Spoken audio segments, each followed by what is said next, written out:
we'll go ahead and get started. Thank y'all for coming today. I think we got everything set up and rolling. So, my name is Luke Duckworth with Southern Veterinary Services. I think we're slated from like 10 to 2, but nobody likes to listen after they've had lunch. So, my goal is to get us out here in time to go to lunch, and then y'all don't have to come back after that. So, we'll do 2 talks. The first one, we're going to talk about nutrition. Second one, we'll talk about kind of antibiotics and herd health. And informal talk. I want y'all to ask questions, talk about things. Some of this is more just brainstorming, but I wanted to share what I think about when we're talking about nutrition and herd health, and then ultimately how we can implement that to get more efficiency on our farms for less money. And so, yeah, this is my contact information. That's my cell number, and then I use the Aggie Vet email most frequently. And then there's other ones up there too, but I recommend the first 2. So a little bit about me. I was born here in Texas. My dad's in the Army, so we lived somewhere 3 years, move away, come back. But we're stationed at Hood 4 times. That's where my parents live now. I graduated from A&M in 10 for undergrad, and then vet school in 2015. I worked for Transova Genetics right out of vet school, just doing IVF and cattle. And then I joined SVS in 2017 and ended up buying the practice the year after that. So I currently live in Tulsa. I'm on the road a lot, and that's where my in-laws live, so it's just easier for my wife to be up in Tulsa there, help with the kids. But yeah, that's just a little bit about me. That's an old picture. That's Gabriel. Well, we have another daughter now too, so I need to update this picture. But yeah, we're going to talk a little bit. I've broken this down into what's going on with the does, what they're going to be doing to the fawns, and then how we can maximize that ultimately to get a healthy doe that's going to be able to rear and raise healthy babies. And so whenever we're talking about reproduction or we're talking about nutrition, I always just try to step back and ask myself, what's going on in nature? We're spoiled in the deer industry. We got really high quality feed, really expensive high quality feed.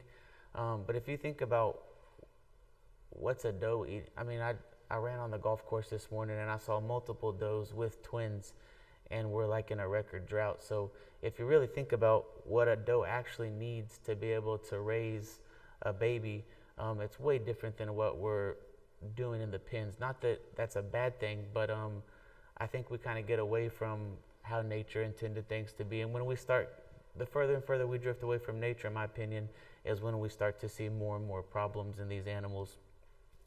So when we're talking about the doe, just some questions and that we have to ask ourselves are what her jobs are. And part of her job is just to make sure that she gives us the proper number of fawns. And there's some things that we can do through feed and nutrition to help optimize that. Obviously, we can't control it completely, but we can hedge our bets. And we got to think about how she's going to raise those babies inside of her belly. It's a little bit different than what our gestation is like when we're inside our moms. We got to talk about gut health. And then we're going to talk about quantity and quality of both colostrum and milk, and all how we can manipulate and optimize these things through the feed. And so these are just some things that, again, this is probably an exhaustive list, but just some things that we can think about. I've bolded things that I feel like are important to us as deer breeders, right? We've spent money on these animals. We're spending money to feed them. We're spending money on semen. We're spending money to breed them. And we might as well try to get the most bang for our buck. So if you look at vitamin and mineral deficiencies, the biggest thing that you're going to see is fetal loss or early abortions, and then poor conception and weak fawns. You're also going to see more singles than twins. If we look at obesity, which I think is a big problem in the deer industry, it's a sensitive subject because fat sells, right? No one wants to come look at skinny deer on pen tours. But honestly, if we go back, what are these does eating in the wild right now? They're supposed to be thin right now. And if you can't see, in my opinion, if you can't see that last rib or 2 on your does right now, I would say that they're probably a little bit over conditioned. But obesity leads to low follicle numbers, which again is going to lead you to more singles than twins. Malnutrition, decreased sperm, low libido, low twin rate. And then excessive protein, something else that I think that we struggle with. I think we feed our deer too much in general, and I think we feed them too much protein.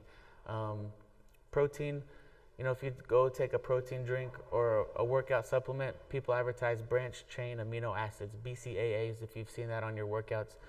Proteins are made up of amino acids, and acids are acidic. And so the body can't store protein, and so if you have too much, it excretes it. And one of the ways that it can excrete it is through uterine secretions, which is going to change that uterine environment, which can then, in fact, impact your preg rate. So, again, these are all things that we're going to go through, break down, and talk about. But ultimately, it's the goal to get you guys better preg rates and better livability in your fawn crop. So, I don't know all of you, and I don't know how you all manage your deer, but I will say that in general, most of my farms probably feed their deer about the same amount of feed every day of the year. And so I put this graph up here to show you that depending on what time of year or what specific job that doe has at a time of year, her nutritional needs are very, very different. So if you look at maintenance, this first column in the graph, that's a fully grown, mature doe who's not nursing, who's not pregnant, and who's not raising babies. And so it's just, call it like, I don't know, it'll probably be like a December or a January. They're early pregnant, but they're not putting a lot of nutrition. So let's talk about like a December, January, mature, fully grown doe. And we'll call that her basic needs. Nutritional flushing is a technique that we can do through the feed to help optimize more follicles during the AI or embryo process. So we have a small spike in nutritional needs. And then if we go back to early gestation, we're right back close to maintenance. You can see as we get into late gestation, early milk, and late milk, you can see that we really start to take off. And I'm colorblind, but I think those are red columns. The red columns are for twins, the blues are for singles. And so you can see that we're over double from a maintenance ration to what those does need during early milk. And so if we're feeding them the same all year long, you can see that if we drew the line at 2.5 or 3 and just had a level plane in nutrition, sometimes we're overfeeding them and sometimes we're underfeeding. And when you start looking at what you're paying per pound of feed, that can be a big difference on cutting costs and doing things on your place. This is a graph that I send out to our clients, and it's just a recommendation of tips and tricks for feeding. And so I can get you a copy of this, but we base everything off of AI day, or whenever you turn the bucks in. That's right here, day 0. And you can see that based on where you are, our recommendations for hay, for minerals, and then for added protein. If you can see, I don't ever recommend more than a 16% protein feed. And then I think that 16 as a total ration protein is about what these animals need max. So if you think about really nice alfalfa hay, some of that stuff is going to be closer to 23% protein, which is really good stuff, but that doesn't mean that they need a lot of it. Because again, we're trying to hit anywhere between 13 and 16 total protein for everything that animal consumes that day. I have this chart for females, for bucks, and for fawns, if you guys want copies of any of that. More is better, not always. And so like I said, I think that we have a problem with overfed girls, overconditioned girls. And I understand, because we're doing pin tours. People are coming to look at bucks and velvet. They want to see your does too. You want them to be slick. You want them to be shiny. But they're not supposed to be that way right now. If they're following how nature designed them, we're in late lactation. They've been pressed hard on nutrition. And they're supposed to come down in body weight so that they can come back up when we start to breed them. But fat cells store and release hormones that interfere with reproduction. And so these are all the things that we can see if we're dealing with a female who is overconditioned come time to AI or take a buck. And I still think that if we could increase the number of babies that we have on the ground, whether it's through embryo, AI, or live cover, I think that everyone would be happy with that. And if you can do it by saving money and not feeding them as much, I think that you would be even more happy with that. So the doe's body weight should be continually moving, just like that graph that we looked at, and not just maintained at a high level all of the time. And one way that we get around that is by managing does differently based on what their job is. And I have a slide to do this. I hope that this graph makes sense. If you can imagine, the brain is the evaluator of the fat stores in the body through things that it looks at in the blood. And that line should be moving up and down. Picture, let's say that the brain is just measuring changes, if that makes sense. So if you have a doe that's starving, and she's starving all year long, there is no change in body fat. She's just not getting what she needs, and so she's always staying skinny. On the flip side, if you have a doe that's overfed 5 pounds a day all year long, her body fat is high, but it's not changing either. So if you can see that the shape of that graph looks the same, it's just at a different level. And this is what we want if we're trying to optimize reproduction and health. Late lactation, they have low body fat through weaning. And then at weaning, we're going to push their feed intake up a little bit. And so that we start to change the shape of that graph, if that makes sense. They're starting to gain weight. They're starting to get more calories coming into breeding season, however you're going to breed them. But that allows that line to change shape. If you can imagine, you're free feeding these deer all year long. Come time for repro breeding season, you can't push them any harder because they're already maxed out on what they're eating every day. Does that make sense? It's just the shape of the graph that we're trying to change. And I just want you to understand that as far as change, these two lines are exactly the same. They're just at a different level. And we want that middle line where we have a low plane and then we kind of take off as the season progresses. And so here's talking more about that high protein. We pay for protein. That's what everyone talks about when they're looking at their feed, how much protein's in it. We do talk about fat a little bit. But these are all of the things that you can find in the literature that negative impacts of too much protein.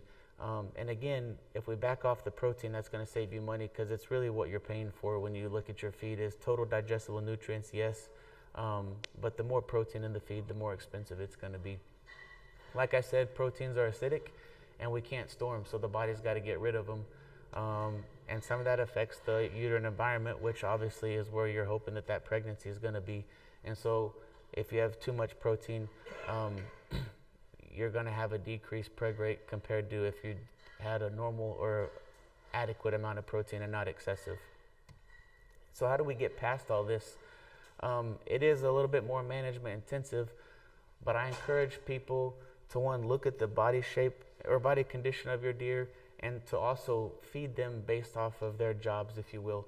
And so if we look at body condition, if we can see that right now we have slick, shiny, not obese, but just slick and shiny, smooth conditioned girls, we've probably fed them a little bit too much and you could start to back them off. Backing them off will also help weaning go better because it's going to push those babies to start eating on their own and also help that bag dry up, and you're not going to have as much mastitis if you're backing off the feed come late lactation. And then if you're backing off feed now, that gives you room to increase your feed right before the breeding season. 2-year-olds, in my opinion, a 2-year-old is the hardest animal on your farm to get pregnant, even more so than fawns or yearlings, because let's think about all of the nutritional demands on a 2-year-old. She's got babies on her right now, so she's been nursing through the hot summer.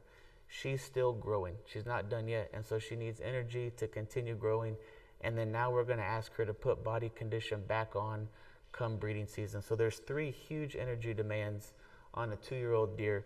And so if you look back at your records, my guess is your lowest preg rate is going to be in your 2-year-olds, and then probably your yearlings, and then your mature girls behind that. But knowing that those 2-year-olds need to be fed more this time of year or coming into the breeding season than other animals. If you're pulling your bottle babies, if you're pulling babies right when they're born, those does don't have that high energy demand going through lactation, so they don't need to be fed the same as a pen of girls that still has their babies on them. So again, it's harder to do, but in a gold standard, you would have a pen of girls that don't have any babies on them that you're bottle feeding, and they would be getting less feed than your girls that still have fawns on them. Donors and recipients, manage them according to their age and their status of their fawns.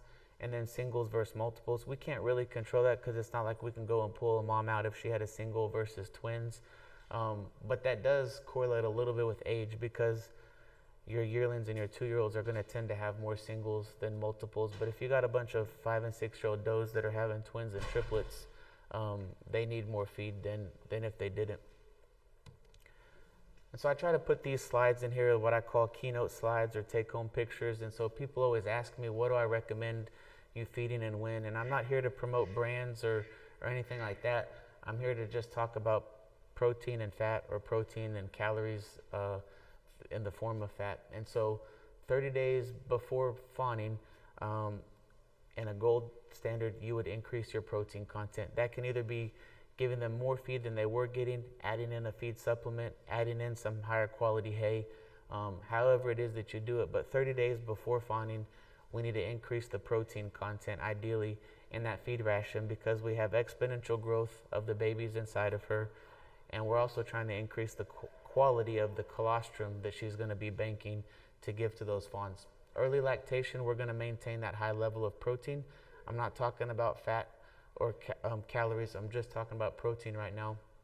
And then late lactation, I want you to pull the reins back on the feed so that those girls are coming into a lower level of nutrition, losing some weight, and helping their bag dry up. And then from weaning through AI, we're going to increase fat in our ration. Not talking about protein now, we're strictly talking about fat or calories in the form of energy. That can be through a supplement, that can be through a different type of feed, that can be through more feed than they were doing. But remember, if we're already maxed these girls out on how much they can eat every day, we don't have any room to increase fat now because they're maxed out. And so that's one reason it's really important to start pulling the feedback on these girls right now, so that you have room to play with that as we get closer to breeding. And then we go winter to pre-fawning. Those don't need much in the winter. I would challenge you in the feed company. I'm not here to step on anyone's sales, but I think if you just follow this 30 to 45 days pre-fawning through breeding season, I think a lot of the rest of the year you could just feed those deer hay and they would get by fine. That sounds crazy, because like we think that these are really expensive animals and they need really expensive feed year round. But again, what's a doe in western Saskatchewan eating in February? Like, there's nothing out there. And they raise huge deer. And so that's my challenge to people is, especially now when it's more and more expensive to raise deer, I think that we could look at our P&L sheets on feed and really start to trim back some feed. And I think it'll actually help people's performance in the pens also. Mineral supplementation. Minerals are important, and if we're only feeding our deer textured feed without a mineral supplement, that's the only way that they're getting mineral. And so I've encouraged people, I don't care what brand it is, either it's a loose mineral product. I have people that are using cattle lick tubs, horse lick tubs, whatever it is. But if you can get supplemental minerals through the form of salt licks or lick tubs, then you can just feed them lick tubs or mineral and hay and not have to feed them textured feed all year round. But if you don't have a supplemental mineral program, then you have to feed them textured feed every day for them to be able to get those vitamins and minerals. So I'm not here to promote brands. Whatever it is that you can find, that's great. There are injectable minerals, injectable vitamins. So I recommend people give these. I like Multimin 90. I have people give that at Cedar Inn, and then when they pull cedars, it's not going to fix like a poor nutrition program, but it does. I mean, it just helps you hedge your bets, and it's not expensive. You can also use BOC or MUC, vitamin A and D. But these are just injectable minerals that have a lot of, Multimin particularly has a lot of research in cattle to show that it does help some concession. So Multimin 90, I recommend my clients do it at Cedar In and at Cedar Out. Or if you're going to wean, do it at weaning and then Cedar In. But I like to get it twice before AI. See, there's just some more studies about the immune effects of Multimin and how they respond to vaccinations based off of their mineral profile. This is just a sheet bag tag of a generic loose mineral. You can see that they have vitamin A in there, selenium, copper. I don't recommend people use sheep mineral if you're going to go buy a local mineral at a local feed store. I think anything is fine other than sheep, because Sheep are pretty sensitive to copper. Deer aren't. They're kind of copper hogs. And so copper has a ton of repro benefits. So if you are going to go buy a mineral that's labeled or designed for other species, just don't get the sheep ones. You can get goat, cows, horses, but the sheep ones don't have copper, and deer do well with a lot of copper. This is a cement mixer. I have guys that put loose mineral in there, and then they can mix in antibiotic, CTC, or anything like that, or you can just mix feed treats. But I've seen these at a lot of places that people use when they're using a loose mineral versus a lick tub. Talk a little bit about water. Water is the most important nutrient. If you think about what we can live the least amount of time without, it would be water. You can go a long time without food, but you can't go very long without water. And so getting these deer to drink water, a lot of it can be challenging. There's different ways that we can, different types of water feeders, waterers. We have automatic waters, this one with a float in there, so we can still automatic, but just not as sophisticated as some of the other ones. Still works well. And then I don't know if y'all have seen the ones that have like an earth tube that goes down like 6 feet, but that way it's decently warm in the winter and it's kind of cool in the summertime. So those are neat too. We'll move over into the gut and then how we can manipulate that to hedge our bets too. So the biggest thing, when a baby's born, he or she doesn't have any bacteria in the gut. And part of coming through the birth canal is they swallow a bunch of those secretions in the birth canal, and that helps inoculate their gut with good bacteria that they then use to break down and absorb nutrition. And then we also need the timely absorption of colostrum. And so I'm sure you're all familiar with that, but colostrum, let's see here.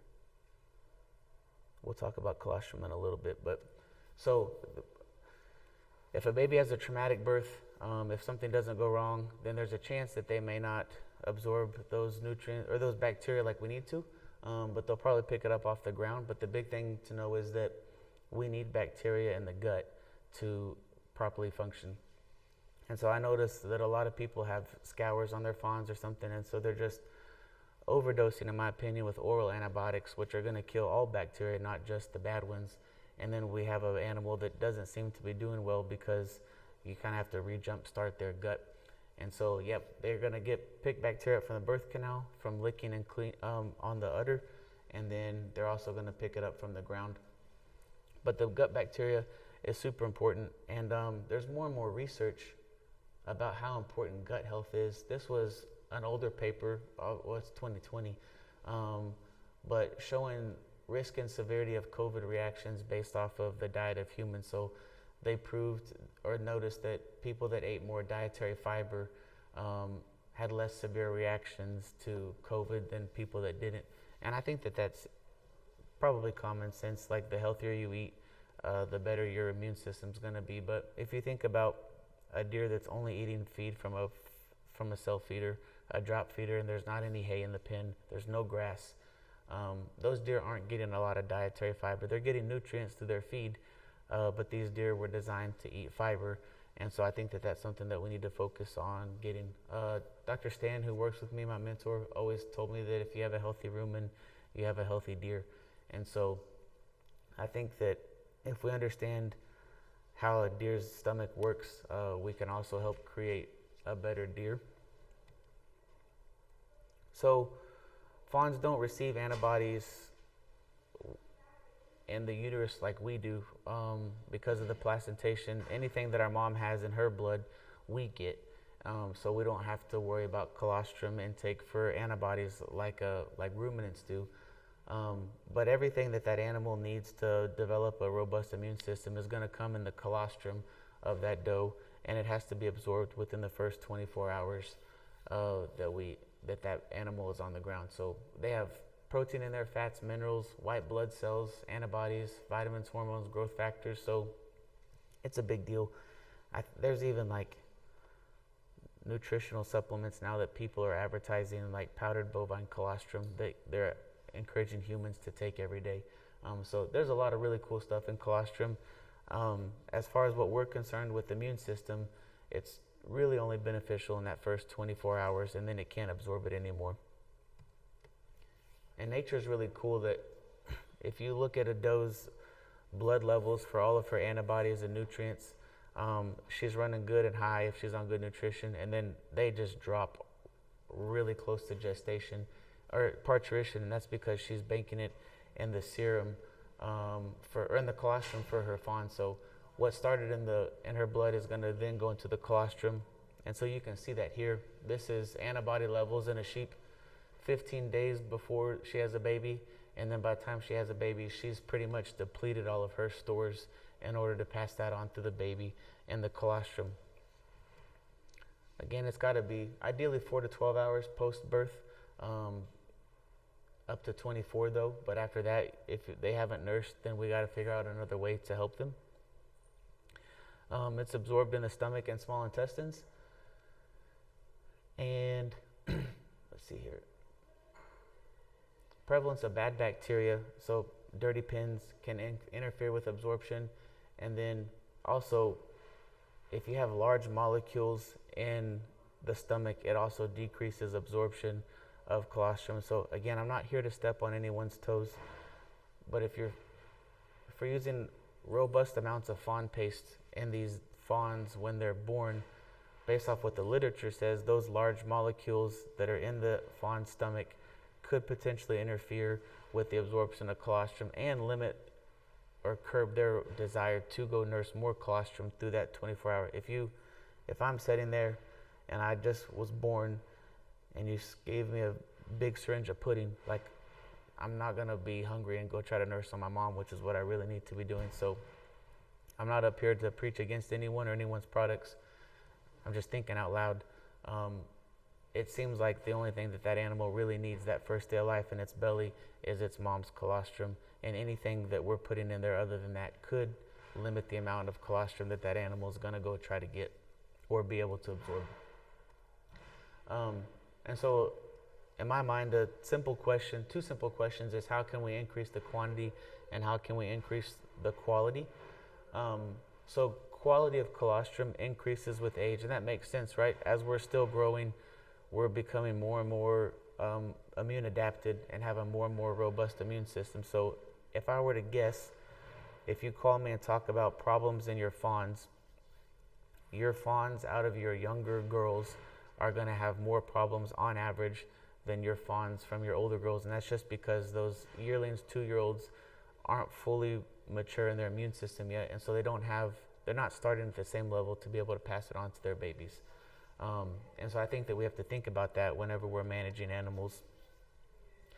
And then this is just a graph showing that in general, animals that have really high volume of colostrum is probably lower quality, and vice versa. But we can manipulate that quite a little bit. And nutrition is actually the biggest thing that we can use to manipulate it. We don't really induce delivery in deer, but like I gotta talk about this with my dairy guys. If they're trying to induce early so that they can deliver calves during the week and not on the weekends, if you're cutting that pregnancy short, you're also cutting that timeline short where those moms are trying to bank antibodies in their colostrum. So yeah, we gotta think about if a doe delivers at 186 days versus a doe that delivers at 200 days. If we look back at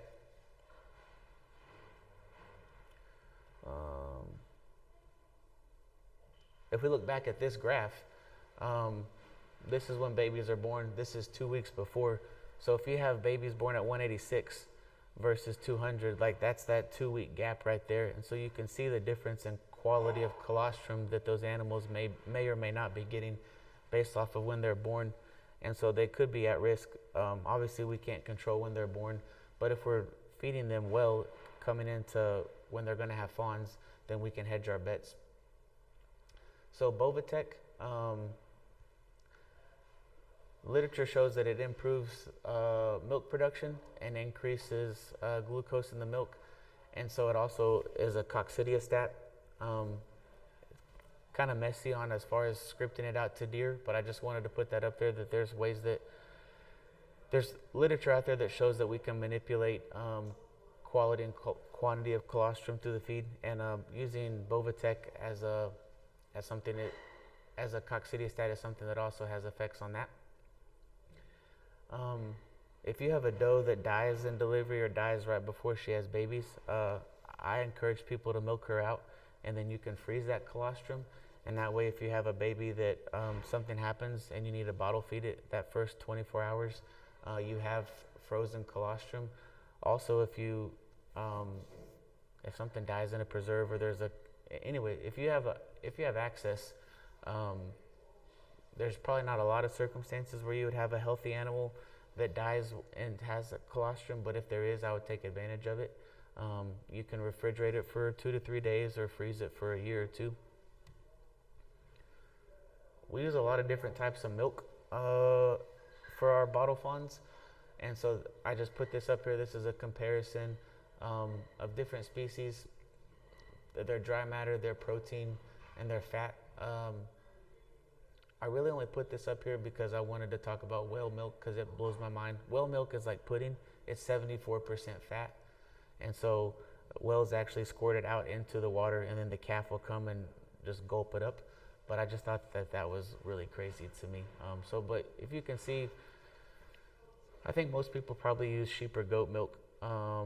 They do use cow milk, red top milk a lot too, but you can see that the profiles for sheep is probably closer to deer than what cow is. And then there's humans, and then whales too. That's a picture of a whale cow milking, squirting milk out for her calf to come nurse. This is the last little breakdown for this part.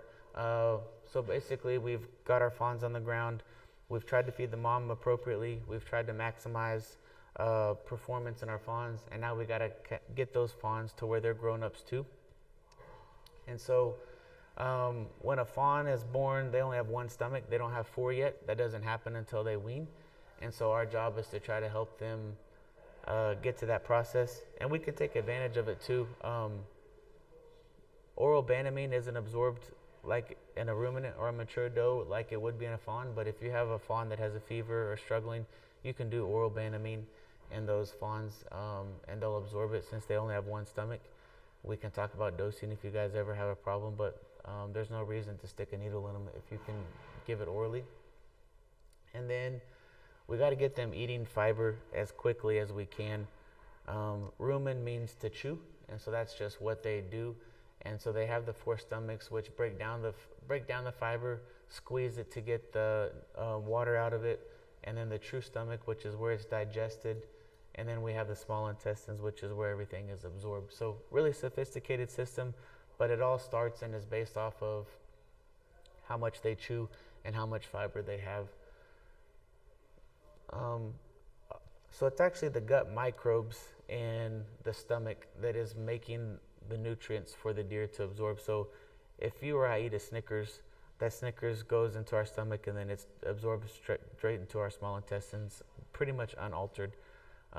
In a ruminant, we're actually feeding the bugs in the belly. So you feed a feed to the rumen microbes, they break it down and then reassemble it into a form that's then digestible by the deer. So, and that's why animals can build muscle basically eating salad. It's because you're feeding the bugs are breaking it down, and then they're reassembling it into energy and nutrient forms that are then absorbed. So we say we're feeding a deer. If we wanted to be more specific, we're actually feeding the bugs inside the deer's stomach. And so they're going to break everything down and reassemble it to a form that can be used. So bacterial diversity was lower in calves with pneumonia and diarrhea. And again, this is what I say about antibiotics. We give a lot of antibiotics to fawns when we think that they have diarrhea. And then I think that just exacerbates the problem, because you're killing the bacteria in there that you do want, along with the ones that you don't want. And so I think that there's some management things we can do to fix that and make sure that we're doing right. So this is the rumen of weaned calves. And so they had a group of calves that only had milk during weaning. They had a group of calves that had milk and hay, and then they had a group of calves that had milk and hay and grain. If you think about all of these little projections on the lining of the stomach, increases surface area, which increases the amount of space that's available to absorb nutrients. And so you can see that the more that they were fed and the earlier, the better their stomach was whenever they were weaned. And that's just going to mean that they're going to do better post-weaning, which is when a lot of animals start to get sick. And so you can just see the difference in what feeding them early and allowing them to have access to does.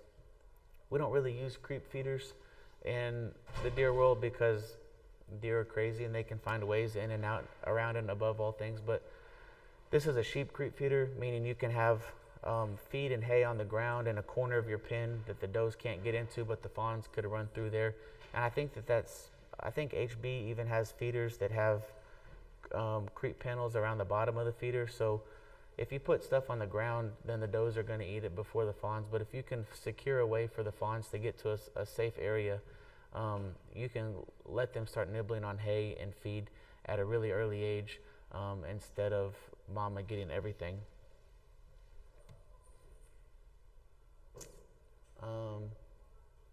Yeah, so we talked, I think the last slide we have is just corn and simple sugars. My son's diabetic, so we talk a lot about simple sugars at home and fermentable carbohydrates. And so too many simple sugars, corn will probably be the biggest one, can cause bacterial overgrowth in the stomach and also cause acidosis in the gut when it's fermented. And then that's just going to disrupt that gut environment. And I think that's when you start to see a lot of sickness. And so again, healthy rumen, healthy deer, I think we can maximize the amount of fiber and hay that we give these deer and limit some of the other things that we give them. But it all goes back to just protecting that rumen environment and trying to get these deer.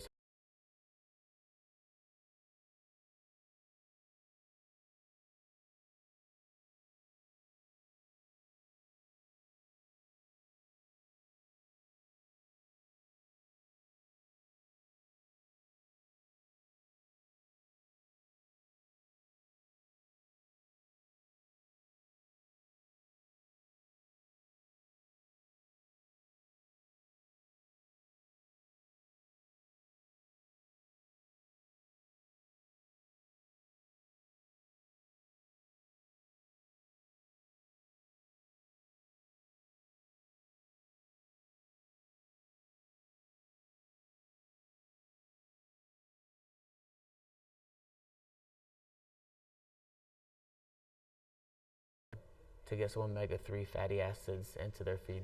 I really did like Extreme Energy, but I believe that they discontinued that product. But any of your buck conditioners or anything like that, it's really what they'll eat. So, but the bypass fat, which is what some of the companies offer, goes straight to the small intestines and is unaltered. So you can give a small amount and get a pretty good effect. Yeah, if you can get your hands on soybean oil, then you can start ramping that up. And you can do simple math. I probably wouldn't go over 6, definitely not 8% on your total ration. But if you can sit down, any of your oils are really easy for them, and they'll eat it too. I don't know the profile off the top of my head, but I think that'll probably give them some protein also. So yeah, I think any of the oils, any of the pressed oils, any of your bypass fats, as long as they'll eat it, they can just be picky. I would start, if I was gonna really try to push the fat, they should probably be on about a 4% right now, and then next batch of feed you can bump it up to a 6, and then maybe even close to an 8 come time for breeding, but I would never go over an 8. Any other questions?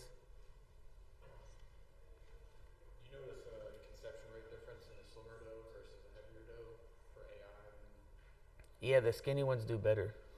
So, yeah, the ideal doe on my cart from AI time or embryo time looks different than what people than what. And I like again, I understand this is people are getting pictures, promotions, setting ads up in catalogs and videos. But as far as reproduction goes, it's those skinnier ones that are going to do better. Not too skinny, but just right.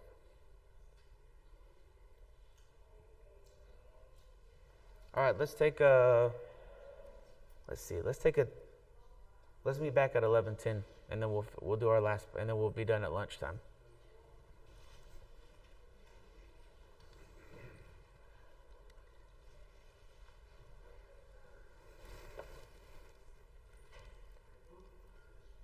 You said you had a place to get reconditioned scopes. Mm-hmm. Where is it? Can you send me some information on it? I just eBay them, but I'll send you the stores that tend to have a lot. I'll send them to you. I need to ask you too. I've never done tonsils, and I have to go do some. I've tried to wiggle out of it as best that I could. The little slits that I see, like when I look at anatomy and stuff, is the tonsil in there? So this is what I'm gonna see. I was talking to Fred. So is that a lot like what I'm gonna see? Yep. Get right back up in there, right where the arrows are, and kind of get underneath there and get it. Do you have some good biopsy forceps? Yeah, I got uterine biopsy forceps. They're 9 millimeters long. Yeah. Angled or straight? They're straight. Yeah. Angled are better, but straight. That's all I could get of it. So, like, that looks like a. Am I going in that slit, or you? What I'll do a lot of times, I get really aggressive on taking tonsils. Yeah, how aggressive can I be? Really aggressive. Okay. So consequently, I almost never miss. Okay. But I'll take that first bite a lot of times, and I'll take the flap and the tonsil in one bite. Okay. It kind of opens it up where you can get to that tonsil better too. So basically, you're basically biting the slit and then going back and getting another bite. Yeah. Usually I'll try to get as deep in there as I can, but I'll get the outside of the jaws on the outside of that slit, so it takes a piece of that flap out of the bite as well. Okay. And then, but the tissue that we're interested in is actually behind that. Yeah. Okay. Yeah. And what I'll do a lot of times too. Is that the same? That's it up here. So you would bite that whole thing and then bite behind it. Yeah. Okay. Yeah, you can kind of reach in there a little bit and kind of get your jaws in there like this, and then take a bite and get the outside edge of that. Okay. The medial edge of that slit. The medial edge. Yeah. Okay. And what I'll do too, if your biopsy tool is not really sharp, and it'll just kind of grab it, you can almost rip that whole tonsil out. Okay. And that's, you're sure to get it then. Okay. And don't be afraid to do that. They'll bleed some. Take something to block that with, or put pressure on it or something, because they will bleed if you do that. Okay. They'll bleed anyway, but they'll bleed a lot if you do that. So do you use like the Q-tip with quick stop on it, or what? I haven't. What I've done is just take gauze pads and I grab them with that biopsy tool and just hold pressure on it for a little bit. That's what I've done. But I've got a product. I can't remember the name of it now, but they use it like when they're doing splenic biopsies or splenic removals or liver biopsies. You touch it on there and it coagulates it right away. Oh, I need it. And I can't think what that's called. I need to find it. I'll show you that. This is I ordered one of. This was the last. Well, I'll show you two things. So these are the biceps that I have, or the biopsy forceps. Yeah. Would that work, you think? Yeah, that'll work. Okay. Yeah, I've got that same one. Yep. And then I ordered like 10 of them. And then this was the. No, it's not a purchase. It was a. Send me that site where you bought those biopsies too when you send that. I will. So this was like. I just Google, or I go into eBay and I just type in 5mm laparoscope, and then I just look. But like this one's $225 and it's refurbished. Okay. So. Good. Let's see. There was something else I was going to tell you about the biopsies. What? How do you? What the speculum that you use that, in the mouth with? Yeah. I tell you what works great is a canine. The spring ones? Spring loaders. Oh man, I almost. That works great. Now they're hard to find, the large ones. You can find the smalls and the mediums, but the large ones are hard to find. So again, I was just ordering what I thought I could. Finding stuff was the hardest. So I ordered. Yeah. I ordered these, Yeah, I don't know. and they're adjustable, so I can.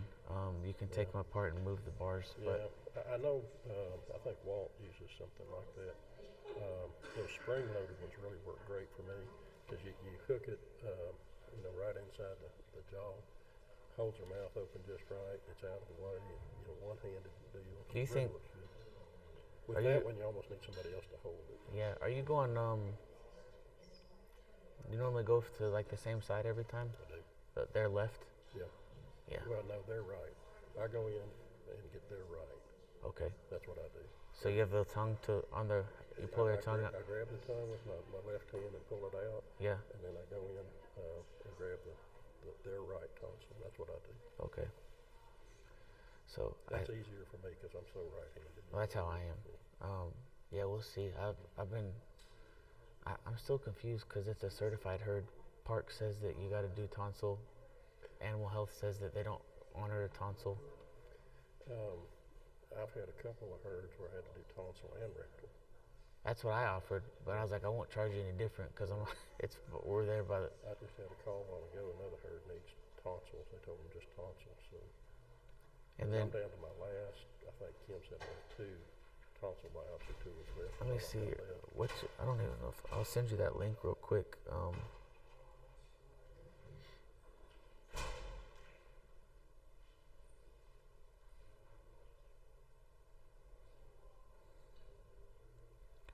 See if I can. I don't think I have your number. What's your number?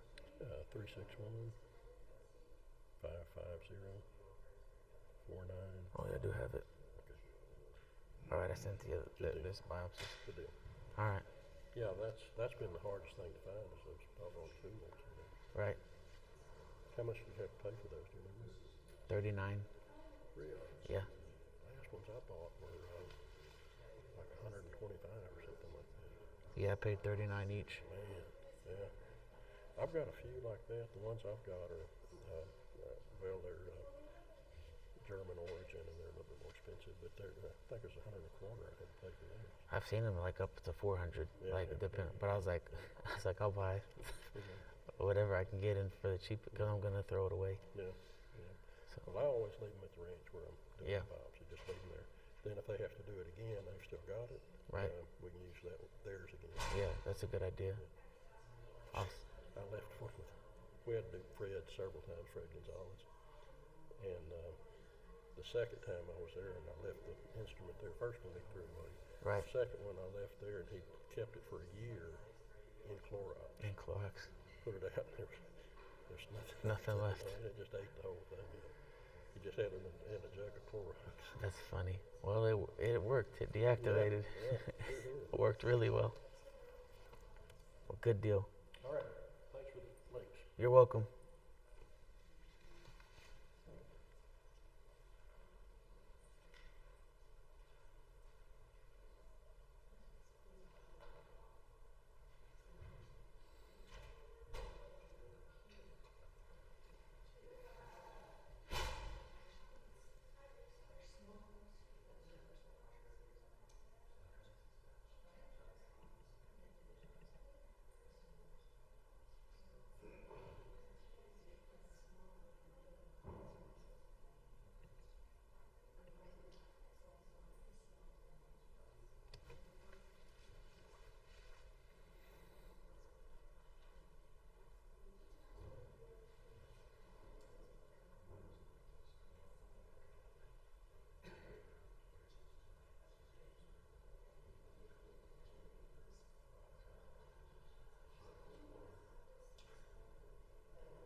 All right, we'll go ahead and get started so that we can go eat lunch.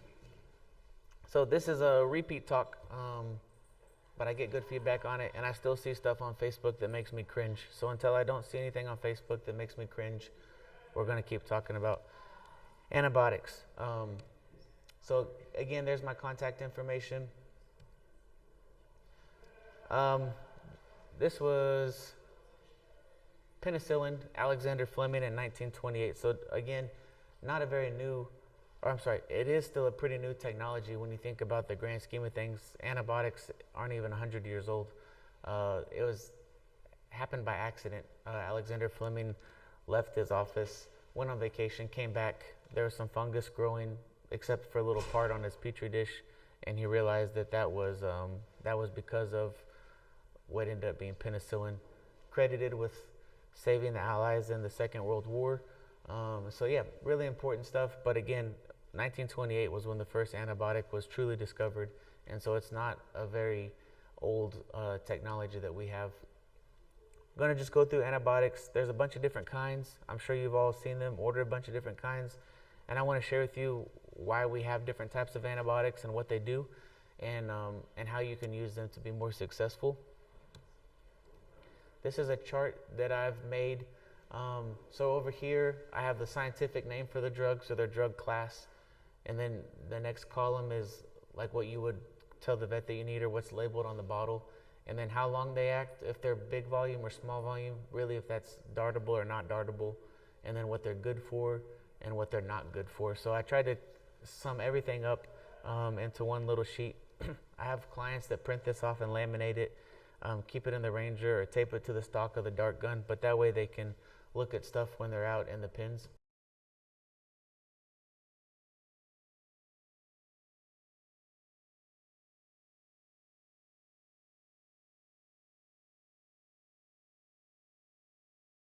To be treated with antibiotics. And so we have to ask ourselves, are antibiotics even necessary? If it's a viral infection, we don't need it for the virus. We might need it to protect it against a secondary pneumonia. If it's a lameness, maybe it's an injury, not necessarily foot rot or an infection. And so just things that we need to ask ourselves, are we even going to actually use an antibiotic? And if so, why? So we group antibiotics into families. I say we, the people that create antibiotics do so and put them in different families based on how they act with the bacteria, their tissue distribution, how well they get to different parts of the body, and what kind of bacteria they're effective against or not effective against. So mode of action, most antibiotics either attack the cell wall of the bacteria or the DNA of the bacteria. It's really only important when we talk about exceed, because exceed attacks the cell wall, and then mycoplasma is a problem that I'm seeing poke up in more and more pens, and mycoplasma doesn't have a cell wall, so we can't use exceed in that case. And we'll talk about different types of pneumonia later, but I just wanted to put that up there. You'll see my recommendations.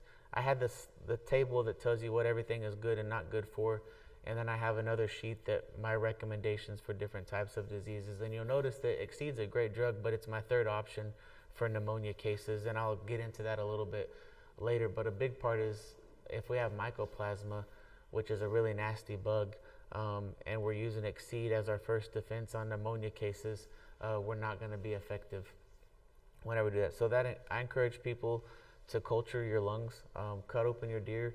I can get you tissue swabs and you can send it to TVMDale. It's not, none of it's through me. The billing's all through TVMDale, but that just gets you answers as to what you're actually dealing with, so that if something else has it, we can be on top of it if it comes back.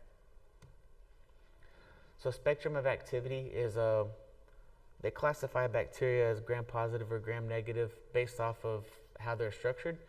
I'll be honest, I never really understood it in school, but someone else does, and they've been able to tell us about it. But lucky for us, I just look at it as body regions. Most of the bugs in the lungs are going to be pretty similar, and so the drugs that get there and are effective are going to be effective against most of them.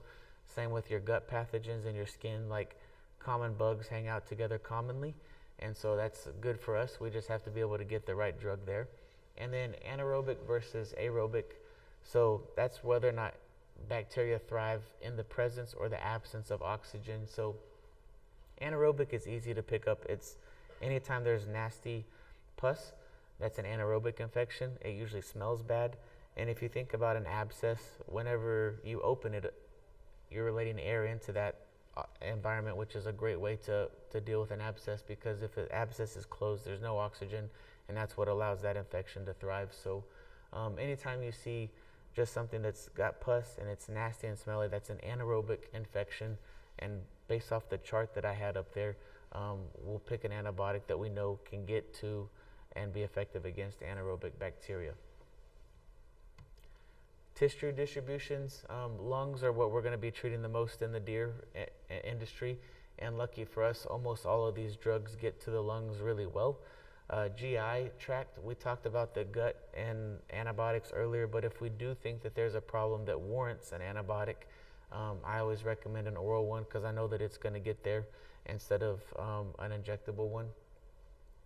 Skin, again, almost all of these get to the skin relatively well. Joints are hard to get drugs into, and so foot rot cases, swollen joints, not quite as common in deer as they are in like cattle, but joints are hard to get drugs into, so I recommend macrolides or Nuflor, which again is on your chart so you can see what drugs those are.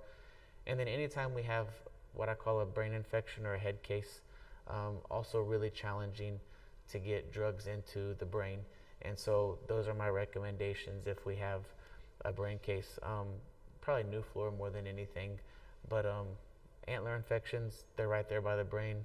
And so anytime you see an animal that's neurologically not right, those are the drugs that I would start looking at. Static versus sidle. I always hesitate to talk about this out loud because people think it's like good versus better or better and best. Bacteriostatic drugs simply contain an infection, and they rely on a healthy immune system to take over and clean everything up. Sidle drugs more or less actually kill the infection without the aid of the immune system. And it's not a good, better, best, it's just different. But I do think that it's important when we talk about dexamethasone, because we slug a lot of dexamethasone in the deer industry, and those really high concentrations of dex wipe out the deer's immune system. So if we're given a high dose of dex when it's warranted, and we're going to give an antibiotic, then I think we need to be thinking about what kind of antibiotic we use. I would probably just encourage you not to use this dex as much as you do, and I think that there's some benefits of not using dex quite as much as we do in the industry. And then fawns don't have a robust immune system yet, so I do start to think about that a little bit. Again, it's kind of splitting hairs, but just things to think about if we're talking about antibiotics. I always put this up here because we always talk about stuff in cc's, and I think that we can be a little more specific than that, especially if we're talking about compounded drugs. But a dosage, just like mileage, it's a rate. It's the amount of drug per pound or kilogram of body weight, and then the dose is actually the amount of drug, the weight of the drug that an animal gets, and then a volume is what we're giving it in the form of an injection or a dart. And so here's an example, right? You have a 100-pound deer. Our dosage, the rate is 1 milligram of dexamethasone per pound of body weight. So that animal needs 100 milligrams of dexamethasone. That's the dosage is 1 mg per pound. The dose would be 100 milligrams of dexamethasone, and then the volume depends on how strong your dexamethasone is. If it's 2 mg per mil, then that animal is going to get 50 cc's of that dex, which sounds like a lot, but it's actually the same as 4 cc's of 24 mgs or 1 cc of night, roughly. And so whenever you say how much did you give it, people always tell you in cc's, but it doesn't tell you the whole story all of the time. And so I try to put that up there just for clarification. The next couple slides, I've broken down those boxes on the chart. So we're going to talk about the drug class, and then I'll tell you the trade names, like what you would actually order from your veterinarian or what's on the bottle, how long they act, whether it's small or large volume, dartable or not dartable, and then I'll tell you what it's good and not good for. So I just have a slide for each of those so we can take it one step further. So cephalosporins, the most common one that we would know in the deer industry, I've bolded up here is Exceed. That's a long-acting one. Naxel and Xnel are very similar, but but you have to give them once every 24 hours, which isn't always possible in the deer industry. Um, they're small volume. You can dart Exceed. I have people that do it. Again, it attacks the cell wall, so if we think we have a mycoplasma problem, it's not going to work against that, and it doesn't do great against anaerobic infections. So if you have fuso or nasty abscesses, Exceed's not something that I would go for. And then I do like it for respiratory diseases. BRD is bovine respiratory disease. I put that on there because if you actually look at your bottle of Exceed, you'll see this on the bottom. These are what it's legally labeled for, and then I've bolded what I think it's good for, if that makes sense. So my recommendations: Exceed is good for respiratory disease, mastitis if you have it, and then skin problems or brain, central nervous head problems. And it gets pretty much anywhere in the body. It's a good drug, just not against mycoplasma. Penicillin is the tried and true class. It's kind of like a little cousin to Exceed. You have to give it every 24 hours. And again, it attacks the cell wall just like Exceed, so you can't use it on mycoplasma. It's my favorite for skin. There's water-soluble penicillins that you can do for mass treatment if we deem it necessary. And then it's great for reproductive tract if you have a uterine infection or testicle infection in a buck. It's great for repro infections, and it also gets into the brain. It's labeled for foot rot, mastitis, and respiratory disease, but I wouldn't recommend it. It's just not, I think there's better options. Macrolides would be the most common drug class that we see in the deer industry because of Draxin. You also have Zactran, Zaprivo, Micatil, which most people don't use because it can kill you. And Tylan is a powdered version. So great drug class. It's just probably overused if we're being honest. It's good for mycoplasma, long acting, small volume, you can dart it. I do use Tylan like if we have problems in fawns because I can give you a formulation to put it in the water. It gets everywhere in the body, especially the lungs. And so my recommendations for this drug class would be respiratory disease, foot rot, or if you have a mastitis case. My biggest thing is you only need one of these. So never in a million years would you need to give like Draxin and Zactran together. It's just given the same thing, two different, it's like, it's just the same thing, but you're wasting the dart or money on one. And also, if one doesn't work, then none of these other ones are going to work either, and we need to start reevaluating how we're going to approach that animal. So only use one of them, and if it doesn't work, let's switch to a different drug class and not pick another one of these. Tetracyclines are also a really old class, so that's your LA 100, 200, 300. I like biomycin because it has a different carrier, so it's not as irritable to the skin. Long acting, moderate volume, not dartable, but it's a broad spectrum, good drug. And then you're familiar with CTC or auramycin, which is what is commonly put in medicated feed. Great for foot rot, great for respiratory disease. That's probably the most common use that we see it in the deer industry. Fluoroquinolones, also a really cool drug class. Baytril would be the most common. I recommend people getting a bottle of Advocin because it's a smaller volume, so it's dartable, and that gives us another dartable respiratory drug that's not related to Draxin. And so good for mycoplasma, good for respiratory diseases, gets to the lungs and the brain, but it can be pretty rough on joints in small animals, so I have that down there in the bottom. I don't ever recommend people using these in fawns. Sulfas, Albon or sulfadimethoxine. It's the one little asterisk because it also works against coccidia, which isn't a bacteria, it's a protozoa, but it does work for scours. And anytime I give something orally to a grown animal, I give it thiamine because if you wipe out the gut, the immune system in the gut, you also wipe out thiamine, and then you can have like polio or neurologic diseases. So sulfas are a good oral drug. It can only be given orally or IV, never injected under the skin or in the muscle. Fluorphenicol, which would be Nuflor, or Resflor, which is Nuflor already mixed with Banamine. I love Nuflor. It's a long acting. It's not, you can't dart it. It's like honey and it's too big a volume. But it gets everywhere. It's really good against fuso and mycoplasma. And so it's a great drug if you get your hands on the animal because you're not going to be able to dart it. So this is another one of my keynote slides, general recommendations. So if I have a pneumonia case, my first line of defense is going to be a macrolide, which is your Draxin, Zactrin, Zaprevo. So pick one of those and only one, and that's going to be your first line of defense.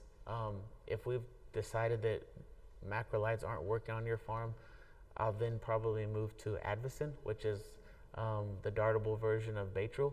That gives us another dartable option that's unrelated to Draxin. And then lastly would be Exceed if those other two don't work.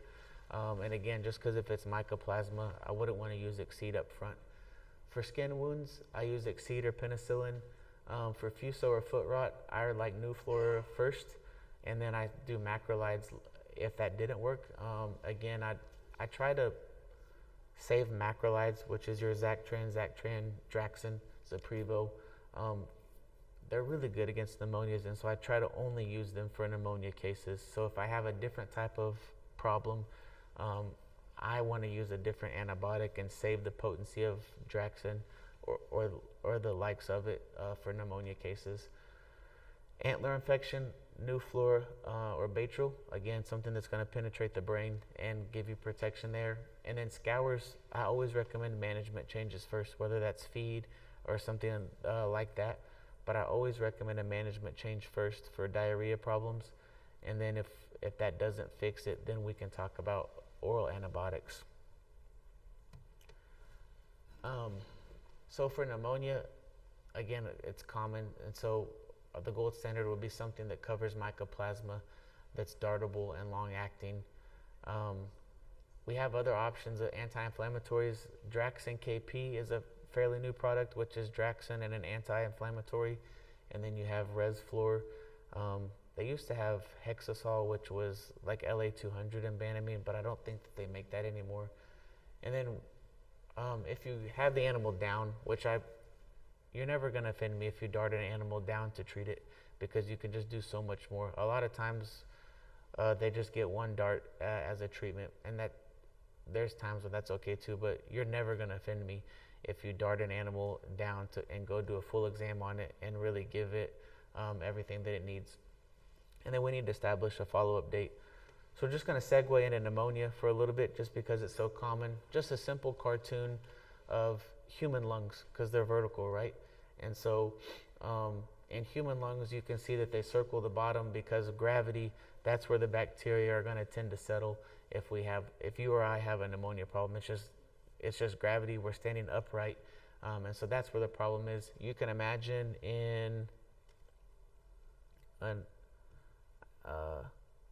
you can imagine that this is what they would look like in animals. And so we tend to see infections right here if we have a bacterial problem, again, just because of gravity.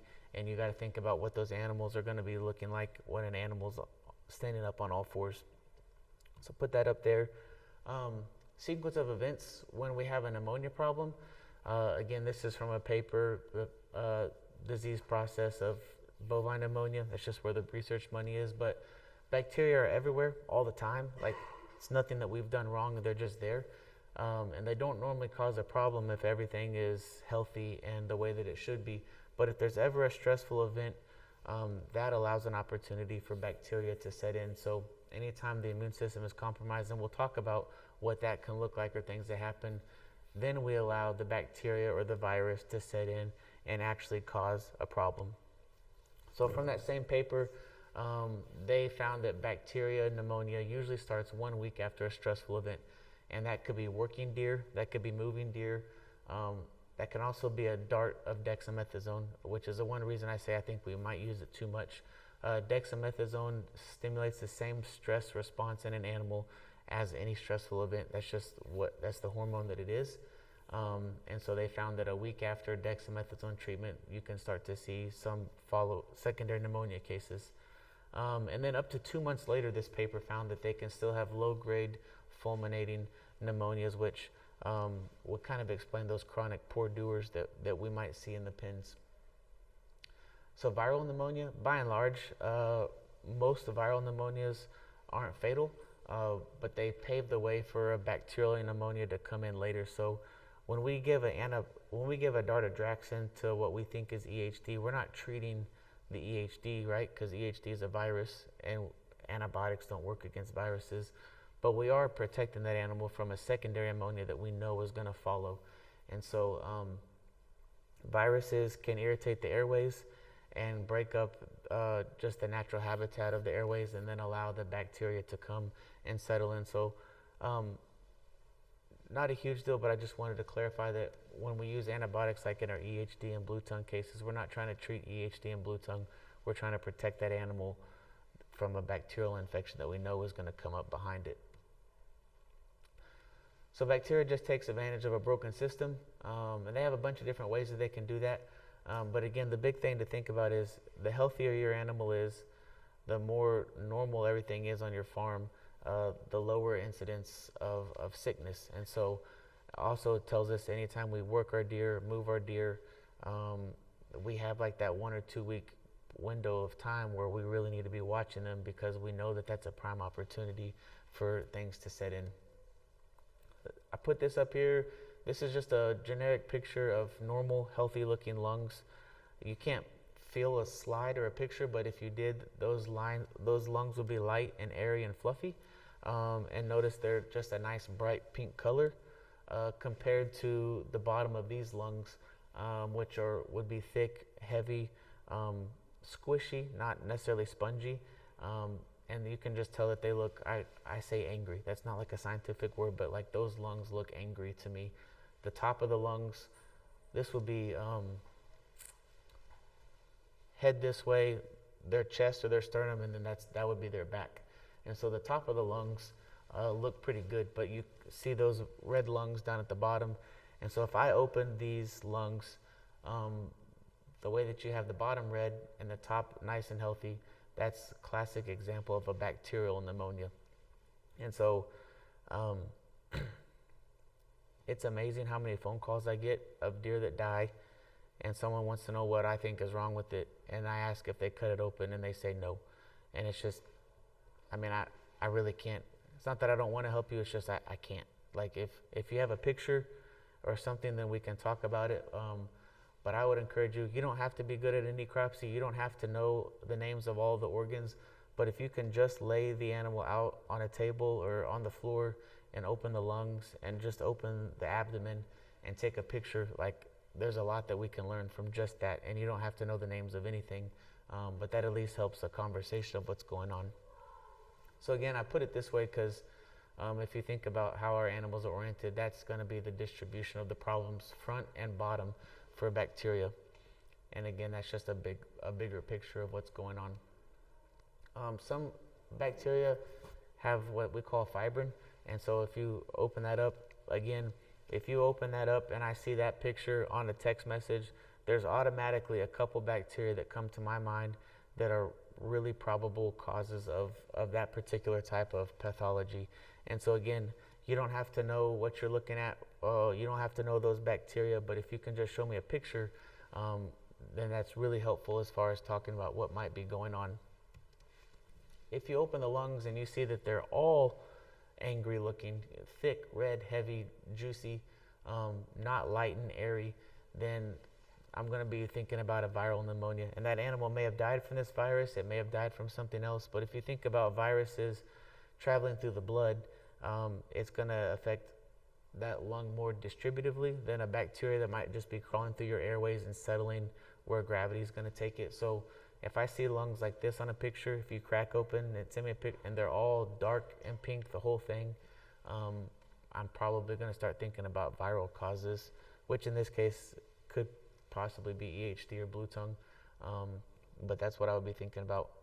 We talked about mycoplasma a little bit. Again, if you open up an animal and you see lungs that look like this, you don't have to know what it is, but if you send me that picture, or you send a picture to your veterinarian, they're going to have a pretty good idea. And say this deer got a Dartovix seed and then it died a couple days later. Well, it wasn't your fault that you darted with the seed, but now that we know it, we're not going to dart anyone else in that pen if this is what we see just off of a simple picture. So these are things that I encourage people to do. Aspiration pneumonia, those black spots are the major airways. And so if you think about if a fawn, if milk goes down the wrong hole, then it's just going to settle right where gravity takes it. So you can see that that's a pretty nasty looking case. It looks different than this picture. That's like angry, inflamed tissue. This is like dead tissue. So we can also tell if it died from aspiration pneumonia in a young fawn, if you can open it up and take a picture. This is a neat paper. They're doing alternative therapies for pneumonia in animals. Again, just trying to find ways that they can treat calves, maybe without getting the drug residue of the injectable drug. So this one was a nebulizer, just like you can pick up at Walgreens or Walmart. And they put Naxel, which is one of those 24-hour drugs that's related to Exceed. And so you put that in there, and then you can just hold the little mask over a fawn. I've seen people dart deer down and mature deer and have them in a stall in the barn and also use a nebulizer. They did 10 or 15 minutes, and they treated past clinical signs, which is easy in a fawn because your hands are on them every day, maybe not so easy in an adult deer. And then this paper was also same thing, but they didn't even use a drug. They just simply used saline in a nebulizer and noticed that they had a faster recovery and the animals just did better. Again, not even using medicine, but using a nebulizer to help keep those tissues moist. Anti-inflammatories. So Banamine, I enjoy Banamine as a recommended product because it's going to lower your fever. The animal's going to feel better. It's going to go back on feed and drink more. Dexamethasone also is an anti-inflammatory, but I think it can have some negative effects that we don't want. And I think that it maybe makes us feel better by how the animal looks, but that the animal may not actually be doing better. Oral Banamine, like I said, you can do that in fawns. And then there's even anti-inflammatories you could put in a nebulizer if you ever did use that. And I know that on some of those high-dollar embryo babies, people have these in their barns and are using them. So this was same paper, and this was a direct quote about the use of dexamethasone. Routine use of dexamethasone in the therapy of respiratory diseases gives a short-term improvement in visual appearance with a long-term decrease in treatment response. So when I read that, that means we dart something with dexamethasone, it looks like it's doing better, and we feel better because of that, but actually, long-term, those animals did worse as a response to treatment than the animals that did not get dexamethasone. And because of this paper, I've kind of changed the way that I use. Honestly, if there's if an infection is present, we shouldn't be using Dex anyways. And so I've really just quit recommending it in the ways that I used to. And I do think that Banamine is still a good use for a lot of things where you would normally use Dex.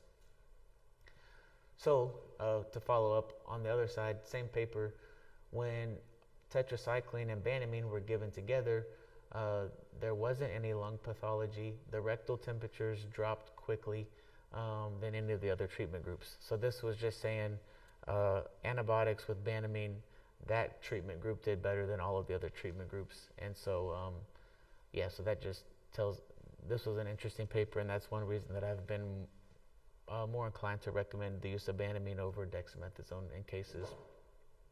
Antihistamines, Recover is a cattle product, and then there's also compounded Benadryl that we can get. There's some papers that said that they had a quicker resolution of clinical signs, quicker drop in fever on animals that were treated with Benadryl, calves treated with Benadryl versus those that weren't. Tyleria,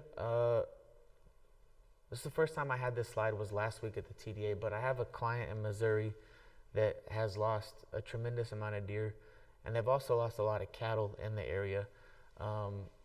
She would send me pictures of necropsies, and she would take whole deer to her state, or not her state vet, her local vet, and he would do necropsies, and everything looked like EHD and blue tongue. It was the right time of year. They had a rain. But everything that we sent off to the diagnostic lab came back negative for EHD and blue tongue. And so Somebody way smarter than me said maybe it's Tyleria. It was a cattle vet because I think that county had lost 1,000 cows in a similar time frame that this lady was losing deer. And so I'd heard about Tyleria in school, but hadn't heard of it since. Started reading about it. It's a tick-borne protozoa, not a bacteria. So antibiotics don't work against it. But if you look at everything that it causes, it really does look like EHD or blue tongue. So they have nasal discharge, weight loss. It can be a long process or sudden death, pneumonia, bleeding on the organs when you cut them open. And so, yeah, when people call me now with a case and they actually open it up and it looks like blue tongue or EHD and they're going to send off samples, I tell them to send lymph nodes too, because they can run those lymph nodes and see if there's Tyleria. So just really interesting because this lady was really, we were all stumped, but she was losing a lot of deer and nothing was working. And so we were able to, I need to follow up.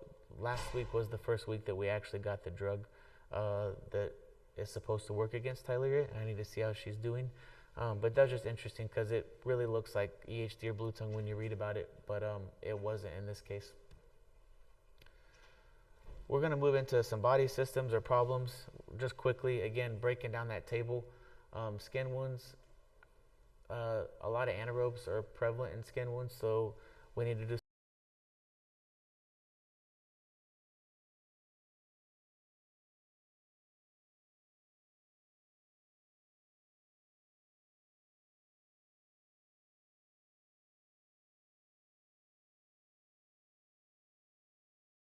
leave stuff open and let it heal from the inside out.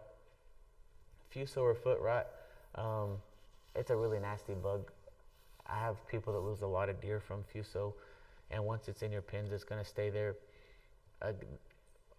A lot of 40-day-old fawns, roughly 40 days, get it in their mouth, and I don't know if that's because they're starting to cut new molars or what, but that's a really common age in all of my farms that struggle with this. Is those fawns get it around 40 days old in their mouth. Some of them like lose their whole tongue. Just, it's a really nasty disease. But again, open up the abscess, scrape away the dead tissue so that you can see blood wherever it is that you're working. That lets you know that you're down to the healthy tissue. And then I like Nuflor for Fuso. And that's a case where maybe if it's eating up a pin of your deer, that we would put something in the water to try to help treat those fawns. Antler infection, it's right next to the brain. So I picked something that's going to work against the brain, which will be Nuflor or Baytril. We want it to be long acting, and then just keep an eye on them.